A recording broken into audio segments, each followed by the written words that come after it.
karya yang diperoleh dari kegiatan menulis dengan menerapkan konvensi ilmiah. Karya ilmiah dapat berbentuk laporan penelitian, artikel, makalah, dan buku referensi. Bahan tulisan dalam karya ilmiah merupakan hasil kajian atau hasil penelitian yang dapat dipertanggungjawabkan secara ilmiah. Di dalam bahan tulisan terkandung kebenaran dan kemanfaatan untuk kepentingan kemaslahatan.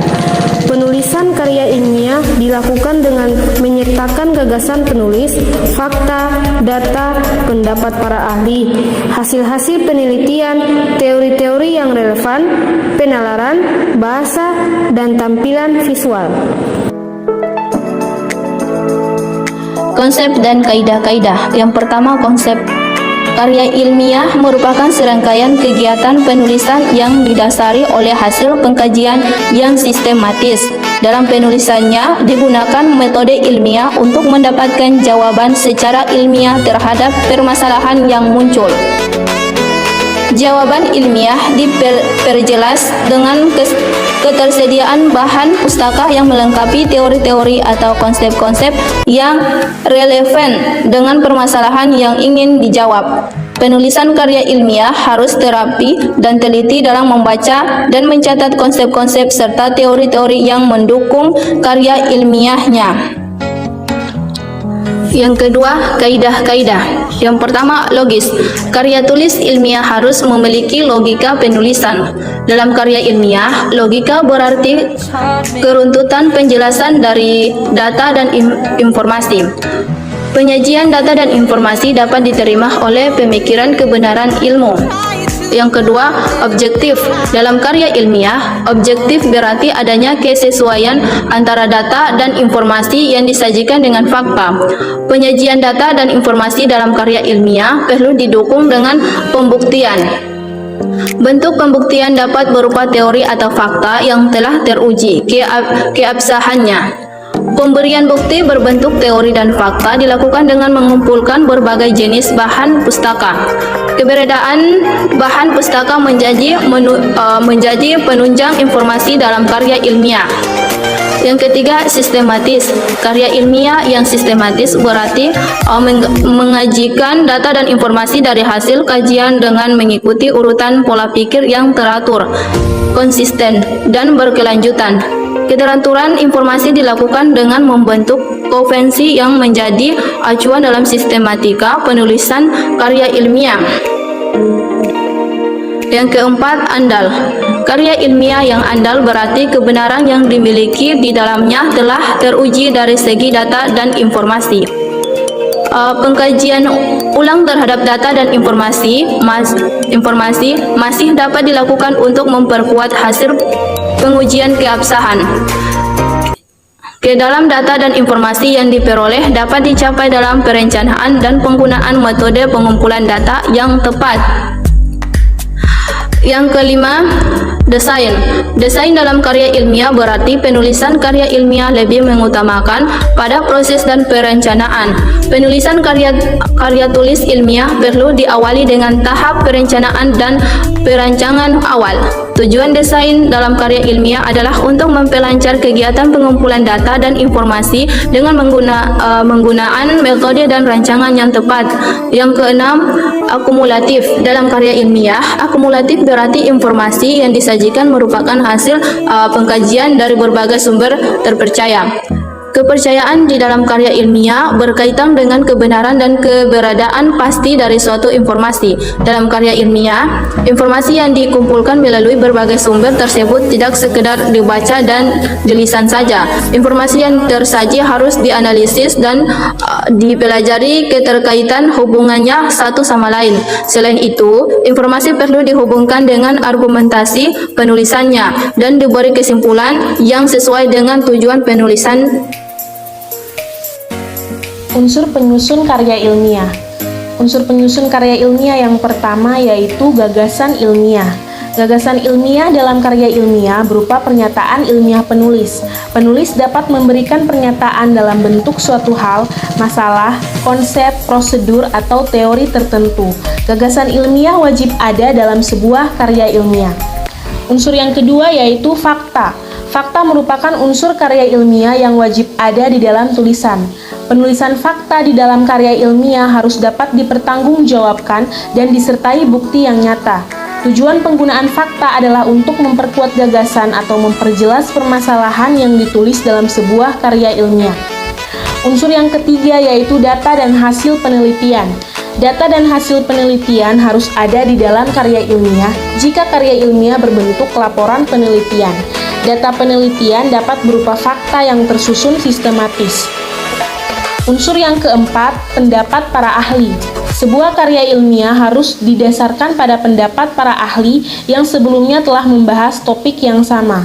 Dasar teori dari informasi yang disajikan dalam karya ilmiah dapat diperkuat dengan pendapat dari para ahli. Unsur yang kelima yaitu teori-teori yang relevan. Karya ilmiah yang berbentuk laporan penelitian maupun gagasan konseptual harus menyajikan teori-teori yang relevan. Teori-teori tersebut dapat menjadi acuan, penguat, atau bahan pembanding dalam sebuah karya ilmiah. Unsur yang keenam yaitu penalaran. Dalam karya ilmiah dibutuhkan penalaran dalam penyajian atau penjabaran informasi. Penalaran diwujudkan dengan penyajian informasi secara terpadu dan sistematis. Unsur yang ketujuh yaitu bahasa. Bahasa merupakan salah satu unsur penting dalam penulisan karya ilmiah. Lingkup bahasa dalam karya ilmiah mencakup penggunaan kata, kalimat, paragraf. Penulisan karya ilmiah memperhatikan diksi dan penggunaan ejaan serta tanda baca secara cermat. Unsur yang kedelapan yaitu tampilan visual. Di dalam karya ilmiah, tampilan visual merupakan unsur pendukung. Tampilan visual berkaitan dengan penggunaan gambar, grafik, dan bagan di dalam karya ilmiah. Dalam karya ilmiah ada beberapa aspek. Yang pertama, aspek keterkaitan. Karya ilmiah memperhatikan keterkaitan hubungan antar bagian yang satu dengan yang lain di dalam tulisan. Tiap bagian di dalam karya ilmiah harus saling berkaitan dengan sebagainya. Yang kedua, aspek urutan. Dalam karya ilmiah, urutan merupakan pola tentang sesuatu yang harus didahulukan untuk ditampilkan dan sesuatu yang dapat ditampilkan kemudian. Yang ketiga, aspek argumentasi. Aspek argumentasi di dalam karya ilmiah merupakan hubungan bagian yang menyatakan fakta dan analisis terhadap fakta. Selain itu, argumentasi juga menjadi pembuktian suatu pernyataan dan kesimpulan dari hal yang telah dibuktikan. Yang keempat, aspek bahasa. Dalam karya ilmiah, penggunaan bahasa disusun dengan baik, benar, dan ilmiah. Kualitas keilmiahan suatu karya ilmiah ditentukan oleh ketepatan dalam penggunaan bahasa. Yang kelima, aspek teknik penyusunan. Dalam karya ilmiah, pola penyusunan digunakan secara konsisten. Karya ilmiah harus disusun dengan pola penyusunan tertentu yang bersifat baku dan universal. Pola penyusunan menjadi syarat mutlak yang harus dipenuhi dalam menyusun karya ilmiah. Jenis-jenis karya ilmiah. Ada dua dasar dalam jenis karya ilmiah, yaitu satu berdasarkan kandungan isinya, kedua berdasarkan jenjang akademi. Yang termasuk dalam berdasarkan kandungan isinya yaitu laporan penelitian, artikel hasil penelitian, kemudian makalah. Laporan penelitian merupakan karya ilmiah yang ditulis sebagai hasil dari suatu penelitian ilmiah. Kemudian artikel hasil penelitian merupakan hasil laporan penelitian yang dipublikasikan kepada masyarakat. Kemudian makalah. Makalah merupakan jenis karya ilmiah yang berkaitan dengan lingkungan akademi dari siswa dan mahasiswa. Kemudian yang termasuk dalam jenjang akademi yaitu skripsi, tesis, dan disertasi. Skripsi merupakan karya ilmiah yang menjadi tugas akhir bagi mahasiswa pada jenjang perkuliahan sastra 1. Tesis merupakan karya ilmiah yang dibuat sebagai salah satu syarat kelulusan pada jenjang pendidikan magister. Kemudian disertasi. Disertasi merupakan karya ilmiah yang dibuat oleh mahasiswa pada jenjang pendidikan tinggi tingkat doktor. Oke, teknik penulisan dalam karya ilmiah. Teknik penulisan dalam karya ilmiah memperhatikan proses dan norma yang berkaitan dengan gaya penulisan dalam membuat pernyataan ilmiah. Selain itu, juga memperhatikan teknik notasi dalam menyambut sumber pengetahuan ilmiah. Penulisan karya ilmiah menggunakan bahasa yang baik dan benar.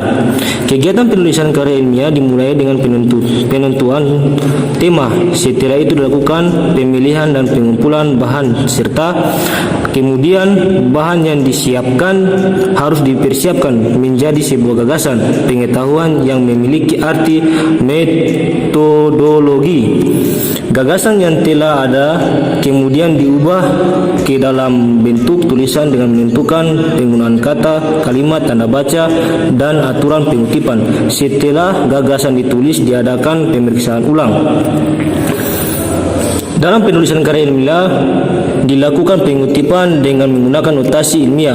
Cara pertama dalam pengutipan yaitu menggunakan kata singkatan, catatan kaki pada halaman tempat kutipan itu berada.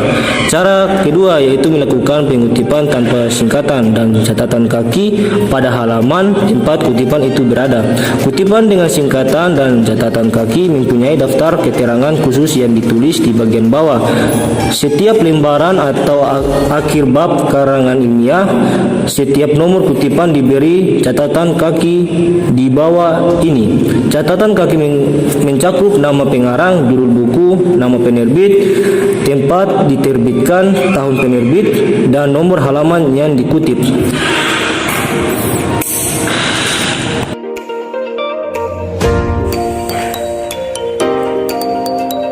Manfaat karya tulis ilmiah. Manfaat penulisan dan pembuatan karya ilmiah diantaranya yaitu 1. Melatih untuk mengembangkan keterampilan membaca yang efektif. Contohnya, penulisan karya ilmiah dapat bermanfaat dalam mengembangkan keterampilan membaca yang efektif, di mana proses pembentukan keterampilan membaca yang efektif mengacu pada kemampuan efektif dalam membaca isi materi yang disampaikan, dengan dipengaruhi pada kecepatan dalam membaca serta memahami isi dari keseluruhan bacaan tersebut. Yang kedua, melatih dalam menggabungkan hasil bacaan dari berbagai referensi atau sumber.